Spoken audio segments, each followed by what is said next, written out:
ahead, Doug. Yeah, Don, I have a question concerning working a team with a psychic or medium and a scientific group.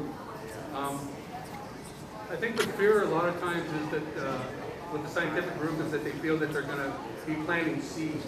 How would a good medium or psychic work around that? Yeah, I've run into that before where I've been questioned by people, I think Queen Mary one time, down at the boiler room. There's a shadow figure in the corner. He likes to touch women. And I had him, I went back and showed this one woman who she said she wanted to be touched, she wanted an experience. So, you know, I took her back there and she was okay with her, and I asked her, I go, okay, I'm going to have you touch your leg. He touched your leg. I'm going to have you touch your neck. He touched her neck. Right away, I had one of the scientific people come up and go, excuse me, that's post-suggestion because you're saying it. I go, okay. I go, there's a crowd of about 15, 20 people around. I go, you come with me. I took him off to the side and whispered in his ear. I go, here's your scientific evidence. I whispered in his ear, I go, her earlobe. We went back, I told her, I go, look, I'm going to ask for him to touch you somewhere, but I'm not going to say it out loud. This man's the only one that knows what I said. So I asked, and everybody was watching, have you seen her ear move? And she grabbed her earlobe. So that's one of the situations there where the scientific part of someone, he then uttered a few words I can't repeat, but the scientific approach by some people, they say, you know, I want hard evidence, I want this and that, and you might have researched this place, and that's why you know it. So in situations like that, you know, you can kind of confirm it with someone.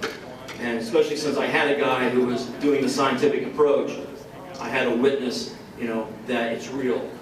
So, like I say, things like that, you can not only use them for a sideshow effect like that, but, you know, this woman had wanted to have an experience. She wanted to be touched.